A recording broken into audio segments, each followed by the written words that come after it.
Olá, amigos, Notícias Agrícolas no ar, o nosso boletim de mercado, olhando para o que está acontecendo com a soja.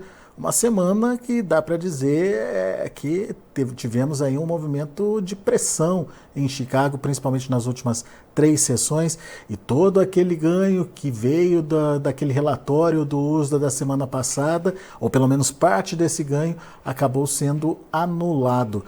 A gente quer entender o que aconteceu, quais foram as mudanças, principalmente porque a redução de área significa, na prática, uma redução da produção também. Por que o mercado não está entendendo isso? E o que o mercado está vendo para reduzir esses preços da soja aí nas últimas sessões? Perguntas para quem entende, quem está conectado, olhando o mercado minuto a minuto. Rafael Mandarino, meu amigo, seja bem-vindo, diretor da AG Resource Brasil. Afinal de contas, o que está acontecendo? Não era para Chicago estar se segurando? Afinal de contas, não tem uma projeção, uma expectativa de produção menor lá nos Estados Unidos depois que o USDA reduziu drasticamente a área de plantio por lá? Rafael, seja bem-vindo, meu amigo. Obrigado, meu amigo, mais uma vez. É sempre um prazer estar aqui falando com vocês. Numa sexta-feira aí antes de um final de semana, né? E, obviamente, para a semana que vem, com o calor dos relatórios que virão, principalmente do ASDA e da Conab, né?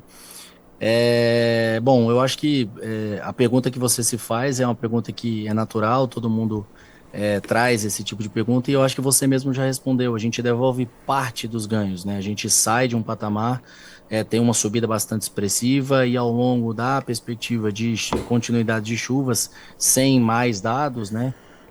Ou dados um tanto quanto mais tímidos, para complementar isso, a gente realmente vai precisar, né, de que ou essas chuvas vão embora, ou realmente que alguns dados venham a cortar ainda mais, e apertando ainda mais o quadro de oferta e demanda projetado deles, ou quadro de oferta e demanda velha, né? A gente está vendo essa descida novamente, né, essa queda de preços aí, e numa perspectiva também, lógico, no primeiro momento de uma realização, tá? Mas também na lentidão dos traders em voltar a assumir riscos, né? Principalmente pensando de que a gente tem chuvas, tivemos chuvas essa semana, e de que a qualidade das lavouras na semana que vem devem estar subindo aí algo em torno de 2 a 4% de lavouras em boas e excelentes condições. Mas eu chamo a atenção de que a gente tem que considerar que existe sim bastante risco, né? A gente tem ainda 60% das lavouras que estão secas por lá. Quando você olha, né, por exemplo, mapas aí de umidade, de solo, tanto superficial como no subsolo, na parte mais próxima aí da superfície, mais profundas, né, de 0 a 20, 20 a 40, enfim, em diante, você vê que essa secura ainda persiste em vários estados. Então, esse solo ele precisa de bastante chuvas. Eu diria para você que a gente precisava das médias de chuvas que tivemos aí nessas 2 semanas, um pouco maior nas próximas 2 semanas, né, encerrando esse julho, e, obviamente, molhando mais áreas, né? As chuvas elas têm se comportado num padrão um tanto quanto de tempestades, né? Aquela chuva grossa molha algumas áreas, mas outras acaba perdendo, né? Então, de uma forma geral, essas chuvas ainda permanecendo nesse final de semana, sexta-feira, o pessoal tira o pé, faz parte. Mas na semana que vem a gente deve estar vendo o relatório trazendo algumas produtividades para baixo, né? E essas produtividades, pensando também em soja, e pensando no milho, esses ajustes de produtividade na semana que vem podem ser um tanto quanto expressivos, e a gente pode ver sim, né, uma possibilidade de estar vendo essa volatilidade agindo em nosso favor na perspectiva da precificação. Agora, eu não iria muito longe. A gente está vendo também pro brasileiro uma melhoria não tão expressiva, mas uma melhoria nesse dólar, né, 4,86. A gente estava falando em dólares menores nas semanas anteriores, em dias anteriores também. E a gente começa a ver de que a gente está se aproximando para o final da nosso programa de exportação, possivelmente aí faltando ou chegando próximo de faltar 20%, né, desse programa de exportação. Tá? Então, girando em torno aí de 75%, 77% desses compromissos, chegando agora a 80%, a gente vai ter esses 20% finais, o que pode favorecer, né, o lado, né, dos bases, pode favorecer também não só pelo câmbio, mas possivelmente alguma recuperação nesses prêmios. Estamos como a origem mais barata há muito tempo, né, e possivelmente a gente veja, né, nesse final de originação de soja, uma certa valorização à medida em que a gente vê também o Chicago dar essa balançada. Então é cinético ele cair para a gente ver essa melhoria de prêmio. Eu não entendo isso como, né, um cenário desesperador, né? Tem muita coisa para acontecer. E o nosso meteorologista nos alertando, como eu te passei, né, no início do nosso bate-papo, né? Não online ainda aqui, mas de que ele está vendo, né, depois do dia 17, uma possibilidade de um retorno do calor que está, né, já ao sul dos Estados Unidos, avançando um pouco mais adentro, e afugentando um pouco dessas chuvas do meio oeste. Então ele se preocupa, né, desse retorno dessa secura e uma possibilidade de um calor, tá? Então, possivelmente depois do dia 17 de julho aí, o próximo, né, do final de julho, se esse calor retornar, quanto tempo ele perdurar, a gente ainda tem muita lavoura em risco, seja de milho, seja de soja, né? Soja já vai estar numa fase um tanto quanto preocupante, né, de florescimento, canivete, formação de vagem, enfim, bem próximo. Isso pode, dependendo do prolongamento dessa temperatura mais elevada e essa seca, acabar impactando, tirando um pouco de peso de grão, e a gente vê uma produtividade menor também, ou pelo menos estremecida aí.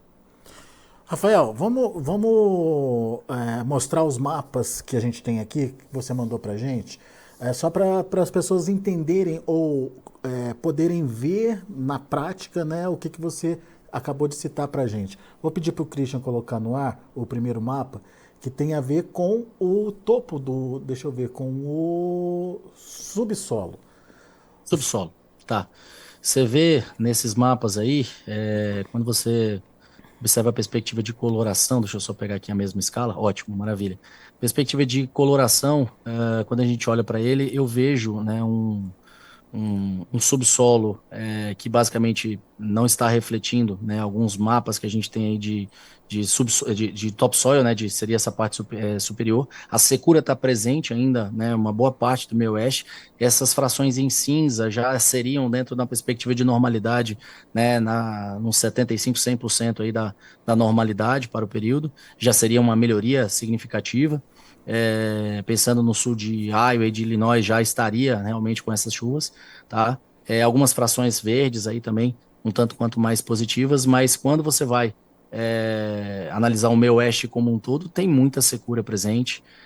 Chuvas agora que são bastante positivas, podem ajudar ainda mais, melhorar esse padrão, obviamente, né? Mas eu sugeriria cautela, calma, né? Porque não quer dizer que essas chuvas previstas elas são as melhores e vão salvar 100% dessas produções. Tem muita produção em risco. A gente tinha um frio que estava entrando em North Dakota, South Dakota, existia um risco, né, de geada, um risco de congelamento, né, próprio granizo, enfim, né, e ao mesmo tempo com o retorno desse calor no dia 17, muito vento. Então também com uma planta que está fraca, está sentida, né, está estressada, na perspectiva desse tempo todo que a gente passou, ventos muito fortes podem também trazer algum prejuízo para frente. Ainda mais com ela já botando peso, né, de grão, a gente pode acabar vendo algum tombamento, pode ver alguns prejuízos em algumas áreas. Então, tem muita coisa para acontecer. Na semana que vem, com dados aí que vem de produtividade, eu acho que a gente continua tendo uma direção favorável. E a gente continua bastante altista, principalmente pensando na perspectiva de demanda por óleo, né, na indústria de diesel renovável dos Estados Unidos, né? Então, ela continua crescente, ela continua com novas plantas ficando prontas e essa demanda vai ser elevada e vai acabar internalizando boa parte dessa soja e, né, sendo alvo de disputa pela frente aí com o cenário de exportação, Mas, possivelmente trazendo também uma perspectiva de melhoria de preço. ô Rafael, a gente estava falando do subsolo, mas quando a Ah, você me gente. deixa viajar aqui, eu vou embora, meu amigo, desculpa. Pois é. Puxa a orelha mesmo. Vamos voltar ali no topo do solo, então, para ver a diferença. Ó, a gente está vendo o subsolo. Muda aí, Cristian, só para a gente ver as diferenças. Muda, passa para o subsolo. Agora topo do solo. A situação fica mais crítica na parte oeste, mas abre mais ali no centrão, na faixa central ali do país, o Rafael. Sim, sim. Isso é o que está sendo correlacionado pelos traders, né? E ao mesmo tempo essa perspectiva de continuidade. Aí a gente está falando, por exemplo, uma melhoria bastante expressiva em Nebraska, uma melhoria bastante expressiva no solo no Kansas, né? Algumas porções ali de South Dakota, mas aí eu falo desse frio, em North Dakota e South Dakota também, que tem que ser levado em consideração, tá? Como você falou, na parte oeste ali de Iowa, tá bem melhor, né? Na parte sul. Sudoeste de Iowa tá bem melhor, né? Tocando ali bem o nortão do Missouri. Então a gente tem realmente, né, o sul do próprio Illinois que entra num padrão, né, acinzentado é um pouco melhor. Então, querendo ou não, esse padrão de topsoil ele está realmente um pouco melhor em algumas dessas áreas, né? Mas ainda, se você olhar, por exemplo, Iowa e Illinois como referência, né, que a gente tem desses dois estados com bastante expressividade, na perspectiva de participação dessa produção, são estados que estão manchados aí com boa fração, eu diria que muito mais fração de amarelado, né, alaranjado e avermelhado dessas colorações, né? Ou seja, a gente estaria vendo essa perspectiva de secura ainda presente em boas dessas áreas. Muito bem. Então vamos lá. A gente tem essa condição de correção aí dos últimos dias, por conta de chuvas que estão acontecendo e que estão previstas ainda para acontecer nos próximos dias. Só que daí, daqui a pouco, a lavoura americana entra naquele momento crítico delas, de floração, enchimento de grãos, que precisa de chuva. E eu me lembro de você falar que o meteorologista de vocês aí está de olho nesse período. O que está sendo previsto para esse período, Rafael? A gente estaria vendo, né, uma perspectiva de um retorno, né, desse calor, possivelmente trazendo, né, algumas preocupações aí de temperaturas mais elevadas, né, e essa temperatura mais elevada ela pode acabar afastando um pouco da quantidade de chuvas e não trazendo realmente para o período a necessidade hídrica para algumas dessas áreas, né? Você vê que temos 2 semanas de barulhos de chuvas, né? O pessoal falando sobre chuvas e essas 2 semanas, a depender do volume dessas chuvas, poderiam ter trazido realmente uma expressiva melhoria em mais áreas, né? Mas a gente está vendo de que essas chuvas elas estão vindo em pancadas, estão caindo uma quantidade bastante elevada em algumas áreas e outras têm sido perdidas. Isso, somado ao fato de um retorno do calor ali, né, pensando na última semana, no final de julho, né, a gente virando basicamente para esse agosto e a continuidade dessas temperaturas mais elevadas, e afugentando essas chuvas, a gente pode sim ter uma preocupação, né, de que pode impactar essas produtividades sim, tá? Então, pegando, por exemplo, o próprio 12 a 17, que seria semana que vem, esse calor está bastante presente ali no Texas, Louisiana, enfim, né? Olhando já para a perspectiva de interesse, né, de produção. E um resfriamento ainda presente ali no Iowa, Illinois, né, North Dakota, South Dakota. Depois a gente começa a ver esse calor se espalhando, 17 a 21, e esse frio que estava presente segurando um pouco desse calor, né, e mantendo talvez essas chuvas, um padrão, né, de 11 a 15 dias para frente, que tende a afugentar essas chuvas, né, e diminuir realmente a expressividade, né? Então, o quanto isso vai ser sentido por essas lavouras, né? Tem lavouras que vão estar, né, bem melhor, né, bem melhores colocadas, né, não vão estar no nível de estresse tão elevado assim. Podem ser que sobreviva um caso lá no meio de agosto para o final de agosto, alguma chuva retorne, mas de novo, a gente toma um clima, né, de 2 em 2 semanas como mais dentro de uma verdade, vamos falar assim, né? Então, eu estou olhando para um cenário de 2 semanas onde ele já vinha nos alertando de uma possibilidade nessa segunda quinzena de um retorno desse calor e uma diminuição das chuvas. Poderia acontecer. Você vê que não acontece exatamente ali no início da segunda quinzena, acontece um pouquinho mais para frente, tá? Mas à medida que a gente for vendo na segunda-feira, né, a atualização também dos modelos, né, e o quanto de chuva e a melhoria que o próprio USDA vai estar trazendo para a classificação de lavouras, tudo isso também vai trazer bastante movimento em função, né, desse posicionamento dos players um tanto quanto pequeno ainda. Então, qualquer movimento vai ser sentido com bastante expressividade. Muito bem, vamos traduzir isso para preço, Rafael. Como é que essas questões do clima podem influenciar na precificação em Chicago? A primeira pergunta que eu te fiz foi como é que a gente, diante de uma possibilidade não, de uma realidade, de uma produção menor por conta de uma área menor nos Estados Unidos, a gente vê um mercado derretendo. Daí você explicou que tem a ver com essa revisão que pode ser feita aí na qualidade das lavouras na próxima segunda-feira. Quanto que a gente vai ter de fato, na sua opinião, esse efeito da safra americana menor? E que volume menor é esse, Rafael? Vocês já fizeram as contas aí na G Resource? Já, a gente estaria falando só na perspectiva diária, né? Todo mundo já deve ter feito essa conta, mas vamos fazer ela junto aqui, saindo de uma produção de soja de 122,74, caindo para 117,13, mais ou menos, né? Estaria mais ou menos aí uns 5,5 a 5,4 milhões de toneladas de redução só pela perspectiva de perda de áreas, né? E isso a gente estaria falando no cenário, digamos assim, de manter esses 52 bushels, né, acima de produtividade. A gente não vem trabalhando com essa produtividade, o nosso quadro de oferta e demanda ele está um pouco mais apertado, nós estamos trabalhando com um cenário de estar vendo essa produtividade, estar buscando próximo desses 51 bushels por acre, o que nos colocaria com uma produção, né, de mais ou menos 114,85, tirando dos originários 122,74, estaria falando aí de uma perda de 7,9 aproximadamente milhões de toneladas nas nossas projeções, por enquanto. Com o retorno do calor, né, a gente vai fazendo revisões e obviamente pode também melhorar, mas digamos que sejam 7 milhões de toneladas, uma quantidade bastante expressiva. Pois então, eu acho que isso, no dia 12, dependendo do corte, pode ser sentido. Desculpa te cortar. E é essa justamente a pergunta que a gente se faz. 7,9 milhões de toneladas a menos aí. Já está precificado nesse atual patamar de preço em Chicago?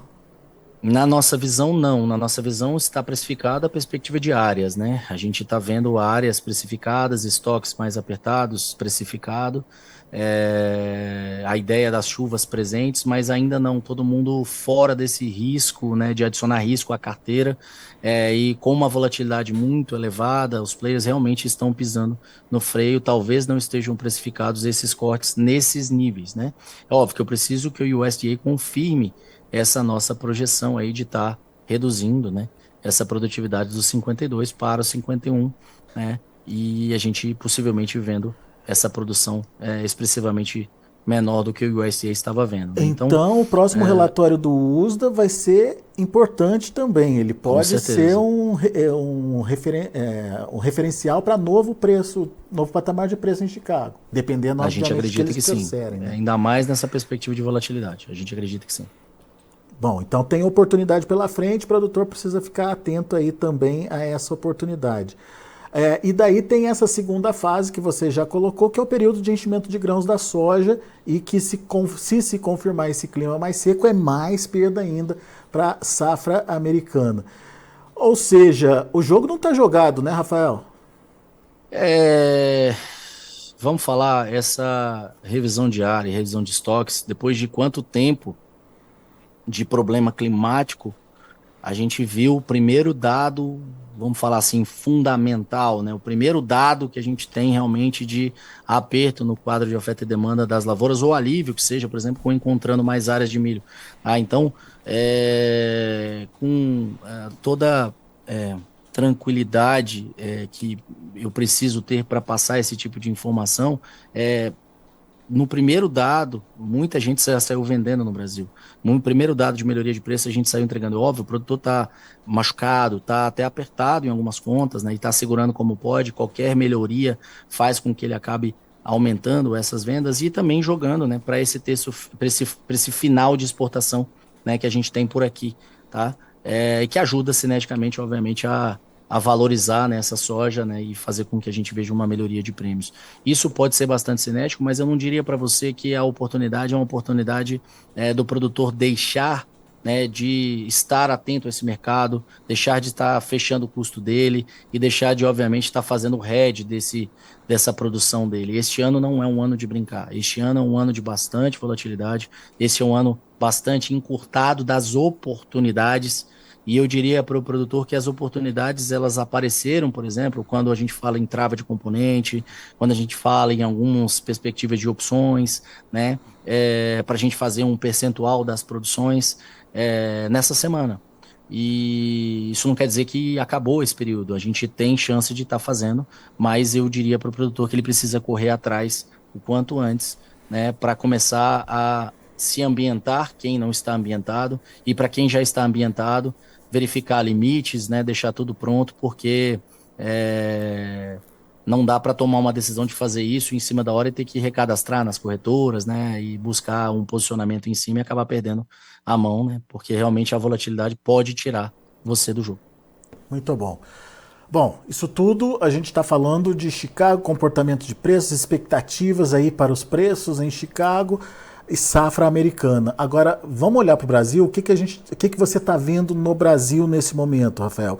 Seja em termos de precificação, seja em termos de comercialização, ou mesmo até de preparação para a próxima safra, né? Eu tô vendo assim que o produtor ele tá agora, depois de um longo período de compras, né?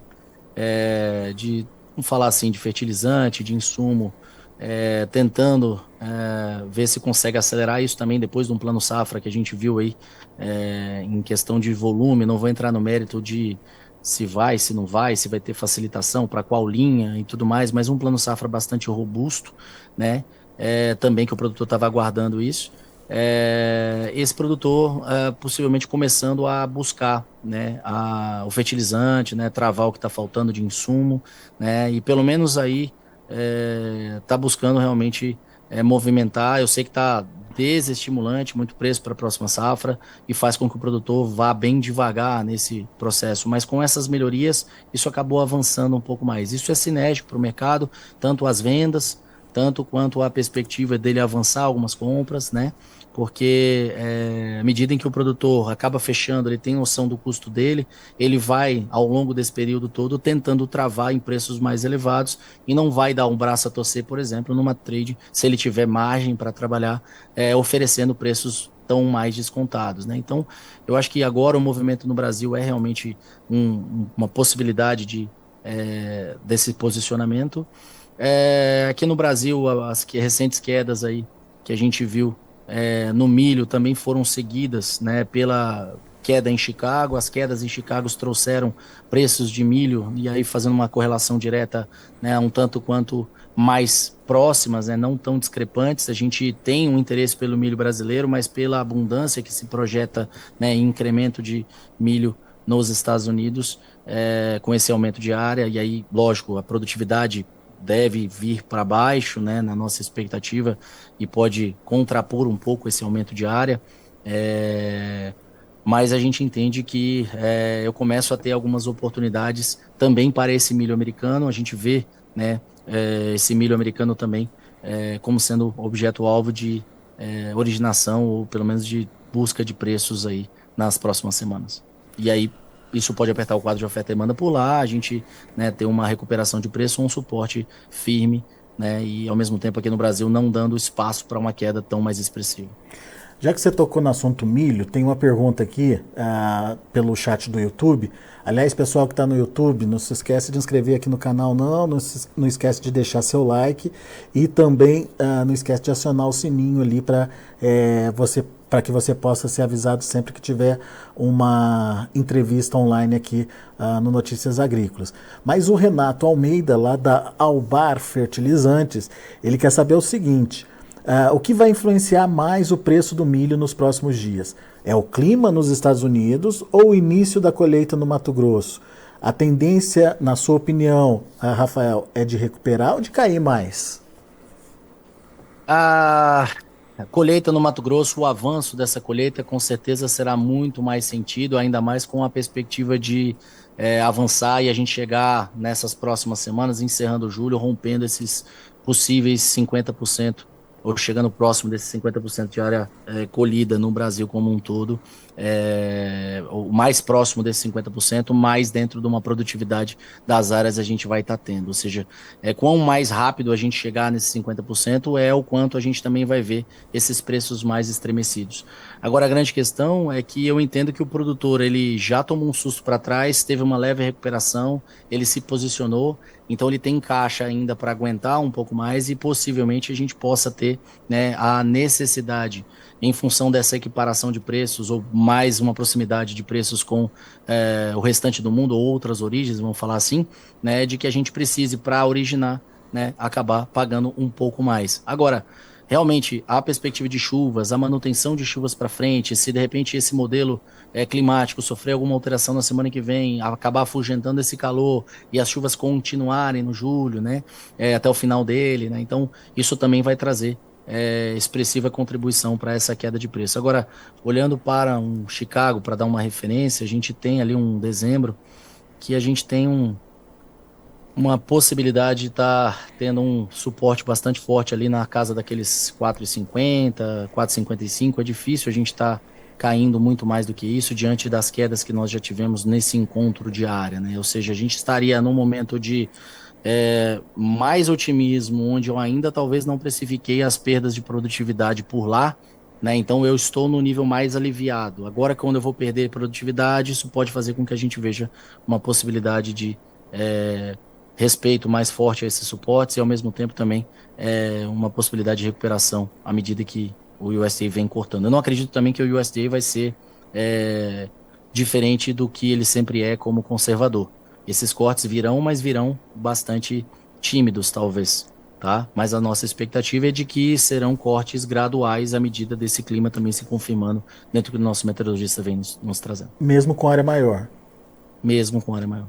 Boa. A área maior, só fazendo uma colocação bem direta aqui, lembra que foi muito rápido plantado, emergiu muito rápido e a área maior que cresceu junto, sofreu junto entre aspas, você me entende na colocação, né? Ou seja, se eu tivesse um escalonamento maior dessas emergências, desses plantios, talvez eu tivesse tido cultura com um acúmulo de secura mais elevado, mais expressivo, e agora essas chuvas tivessem trazido uma recuperação mais expressiva, dependendo de onde caiu e qual a chuva que caiu. Só que eu preciso, em função do nível de secura do solo e a perspectiva de um plantio rápido e uma emergência próxima, né, de uma quantidade muito maior, porque o estresse é elevado. Lógico que tem fotos vindo dos Estados Unidos maravilhosas, como tem fotos ruins aparecendo ainda, né, fotos de entrenó de cultura, né, por exemplo, pensando no milho pequeno, plantas ainda em alguns locais enroladas, enfesadas, né, então, de novo, o Scott, nosso meteorologista, está bastante apreensivo em relação a essas temperaturas que devem se elevar novamente, né, afugentando um pouco dessas chuvas e trazendo bastante vento. De novo, você conhece produtor, né, uma planta estressada que depois ela pesa e logo em seguida vem um vento, dependendo do nível de dano, nível de estresse, isso pode trazer algum prejuízo, né? Tivemos alguns ventos para trás que acabaram deitando algumas culturas, pouca gente falou disso, tá? E de uma forma geral, eu sugeriria cautela, calma, tem muita coisa pela frente. É óbvio que a colheita por aqui, né, tem bastante expressividade, né, e o mercado doméstico ele está, digamos, bem satisfeito com esses preços, né, e essa abundância de milho que está chegando em conjunto. O comprador, agora, né, Rafael? Porque, né, o vendedor não está feliz, não. O comprador, é esse mesmo que eu estou falando, tá? Mas assim, eu entendo também que é uma boa oportunidade para aqueles de pecuária, por exemplo, né, para estar se posicionando nesse mercado, né, aqueles produtores com confinamento, um semi-confinamento, dependendo, abrindo um pouco aí essa perspectiva da gestão de compra deles e fazendo essa originação tanto quanto antecipada e, obviamente, também travando o contrato, né, porque ele pode se proteger dessas oscilações, né, e já garantir alguns preços, seja numa arroba, fechando o custo de produção, seja na perspectiva dessa originação um tanto quanto mais barata, a gente ter uma média de preço final aí que possa compensar essa atividade. Então, eu acho que tem oportunidade para os dois lados, né, nesse momento. E o produtor mesmo, né, ele tem que entender de que é um mercado que tem muita coisa para acontecer, né, e sendo bem direto, né, se conselho fosse bom a gente vendia, a gente aqui na verdade faz uma análise, em cima dessa análise a gente vende uma inteligência de mercado e uma consultoria trazendo todas essas premissas em gráficos, projeções para vocês, estatística em cima, né? Então, é óbvio que a gente trabalha com essa parte dessa inteligência, mas a opinião se acalma, tenha um pouco de paciência, esse mercado ele traz novas oportunidades, eu acho que não é o momento do desespero e nessas quedas de preço, antes da confirmação de mais dados, né, eu acho que é a decisão errada. Muito bom. Ô, Rafael, ainda falando de milho, você estava me contando que vocês aí na G-Resource vão revisar aí os números para a safra. Mais milho sendo disponibilizado aí para o mercado. Mas é motivo de preocupação quando a gente entende também o tamanho da demanda? Não, aí eu acho que já é bem diferente. Nós temos um cenário de olhar para essa safra maior na casa dos 130, nosso número vai girar por aí um pouco acima, tá? Mas nada muito absurdo do que vocês já viram, né? Algumas revisões acontecendo e é um consenso do mercado de que realmente a gente estaria nesses níveis.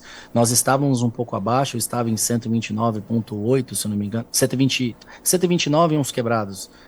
Já estou olhando o número novo, já estou com ele na cabeça. Tá? Na segunda-feira a gente vai estar soltando, né, e fazendo algumas últimas confirmações aqui de quadro de oferta e demanda, na perspectiva das exportações também, para tentar equiparar algumas coisas. Mas eu digo para você que com o uso, vamos ser talvez um pouco superficial, com o uso que a Conab vem projetando, com uma perspectiva de uma exportação, de que o ritmo de exportação, um line-up já tendo um julho, um agosto aparecendo,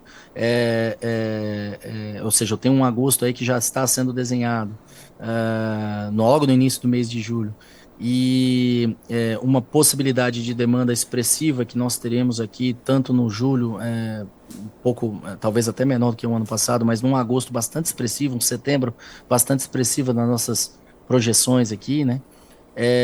Isso pode trabalhar essas exportações em níveis maiores, né? Trabalhando possíveis 53, 55 milhões de toneladas. Então, para te responder, com esses usos totais, mesmo com essa casa dos 130, 133, eu vou falar assim num range que eu tenho visto como plausível de giro de produção aqui no Brasil, eu diria para você que não é um quadro de oferta e demanda tão aliviado assim, né? Eu não posso perder mais milho americano, eu não posso perder trigo expressivamente no mundo. E lembrando para vocês que a gente tem sim, né, bastante preocupação em relação ao clima no restante do mundo, né? A gente tem algumas áreas que sofreram bastante secura também, temos áreas que estão apresentando, né, calores e possivelmente vão manter ainda a ausência de chuvas em áreas bastante expressivas. E o mundo como um todo estava contando com uma safra bastante expressiva americana, né? E que com esses problemas que nós tivemos, falar para mim que agora a lavoura está salva completamente e não perdeu nada na produtividade, eu não sei, eu vou gritar um truco bem alto aqui, acho difícil. Pô, Rafael. Bom, milho e agora, só para a gente finalizar, soja. A soja está dentro desse raciocínio também, temos estoques mais controlados, não sei a palavra que eu posso usar aqui. A soja nós temos a sombra, né, e o temor em relação ao tamanho da safra América Latina na temporada que vem, né? Então vamos falar que os Estados Unidos já perdeu esses 5 milhões, pode perder quase 8 milhões de toneladas, pode ser maior, dependendo da temperatura e quanto de produtividade ainda caia, pode ser maior, mas com o Brasil repetindo uns 155 milhões aproximadamente, com uma Argentina produzindo um pouco mais, talvez reduzindo um pouco, né, um nível de investimento em função de uma inflação, né, e também todo esse prejuízo que tiveram nessa última safra. Mas El Niño é bom para eles, né? Já falo disso. E a gente tendo pelo menos esses 10 milhões do Paraguai, aí a gente estaria falando bem próximo desses, um Argentina uns 35, vamos falar, um Brasil uns 155, tá? Botando um Paraguai com 10 milhões, eu tô falando de pelo menos 200 milhões de toneladas 200 milhões. de soja na América Latina, pelo menos, assim, no nível mais pé no chão, assim, para o momento, né?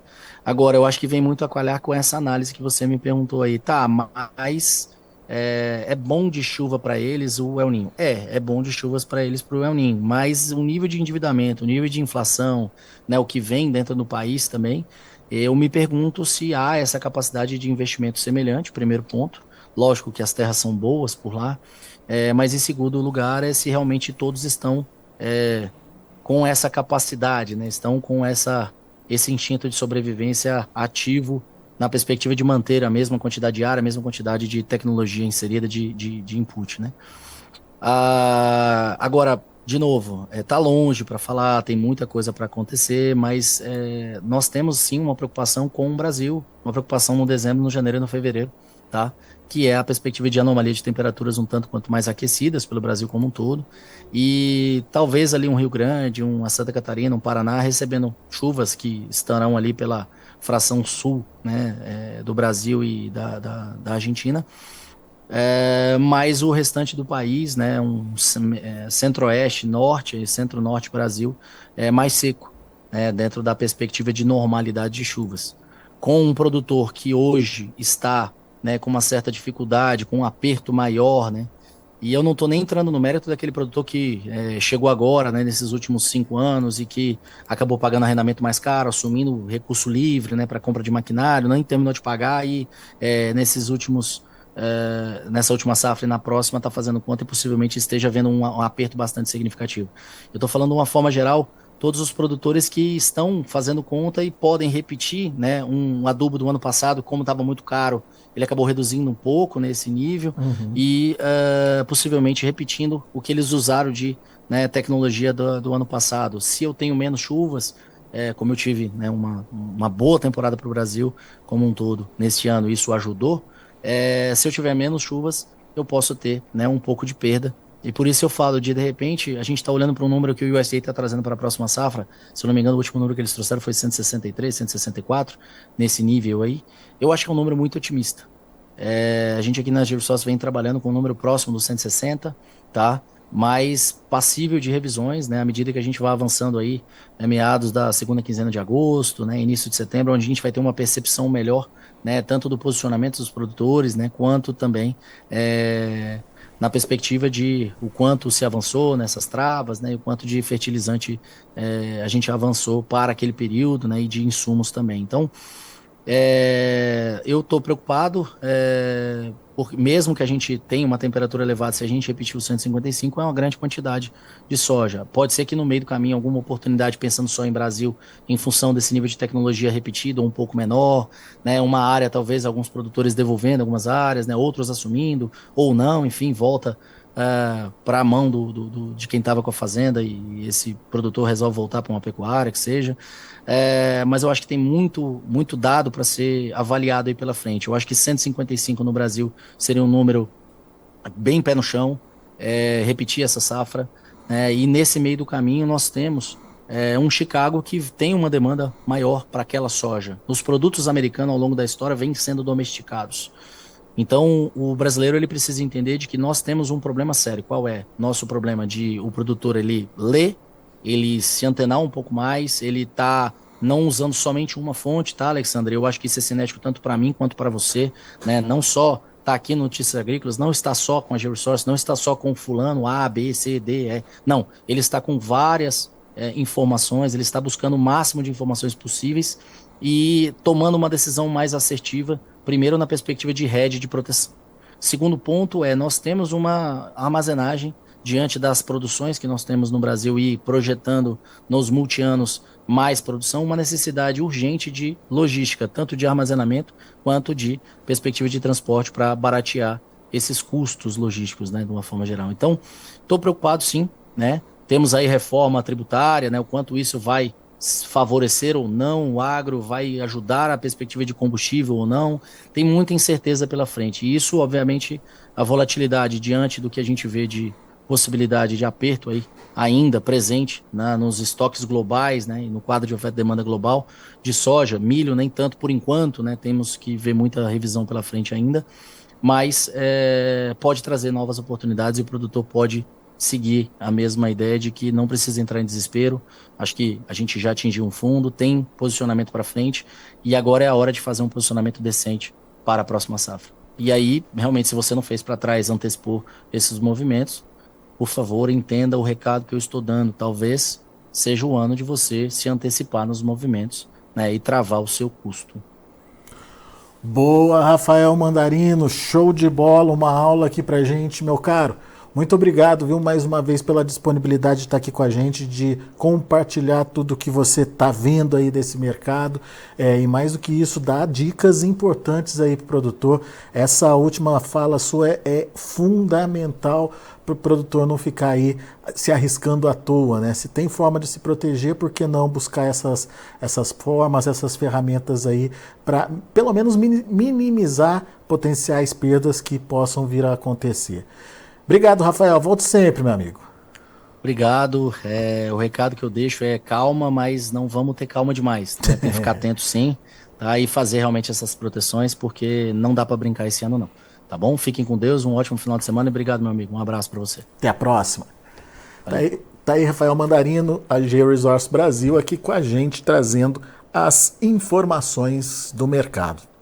Aliás, análise completíssima aí do Rafael, de curto, médio prazo, o que a gente pode esperar de longo prazo, em termos de produção, em termos de preço, enfim, uma análise muito boa aí para você, obviamente, ter subsídios e não precisa acreditar no Rafael, não. Ouça o que ele está dizendo e veja se está em linha com aquilo que você acredita também, enfim.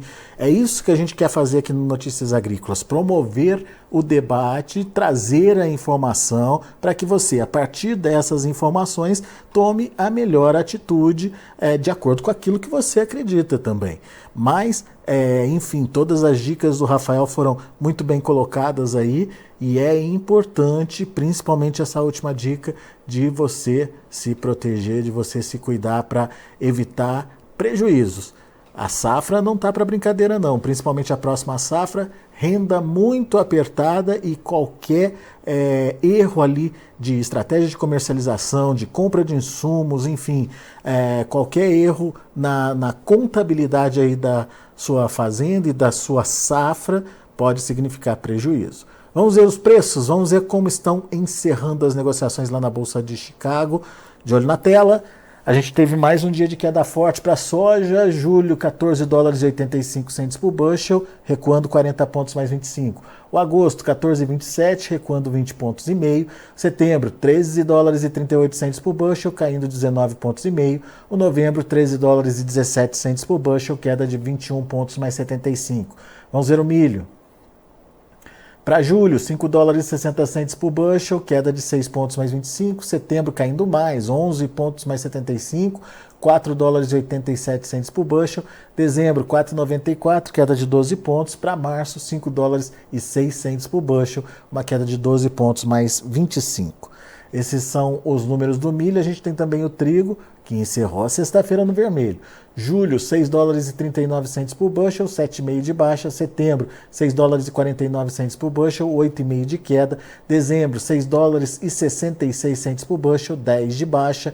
E o março de 2024, $6,82 por bushel, 11 pontos de recuo. São os números já de fechamento do mercado lá na Bolsa de Chicago nesta sexta-feira. Muito bom, a gente vai ficando por aqui, mas antes, meu recado para você. Temos já os 5 finalistas, ou melhor, as 5 finalistas para a melhor história de agricultor. A página já está aberta para a votação. Fica o convite para você participar também e deixar o seu voto e escolher a sua história, aquela história que você se identifica, aquela história que você gosta mais. Temos um recado do nosso patrocinador também, que é a Syngenta. Vamos a ele? Você já conhece o Acessa Agro? É a plataforma de benefícios da Syngenta. Nela você ganha pontos através da compra de produtos da empresa. São mais de 3.000 itens que podem ser trocados aí pelos pontos. Vá agora ao Acessa Agro, nesse endereço que você está vendo aí na tela, www.acessaagro.com.br, e conheça. Se você é agro, acessa. Muito bem. Agora sim, a gente vai ficando por aqui. Eu agradeço a sua atenção, a sua audiência. Você que nos acompanha pelo YouTube, nosso muito obrigado. Afinal de contas, também essa interação tem crescido aí à medida que você tem interagido com a gente, à medida que você tem feito a sua inscrição no canal, tem deixado seu like, enfim, dessa forma a gente consegue crescer em audiência, expandir as nossas informações para mais pessoas, para que elas possam também ficar bem informadas. Muito obrigado a todos, um grande abraço e até a próxima!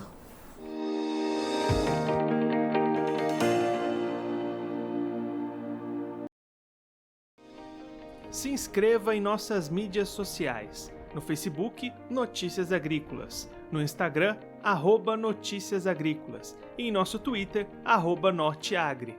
E para não perder nenhum vídeo, não se esqueça de nos acompanhar no YouTube e na Twitch, Notícias Agrícolas Oficial.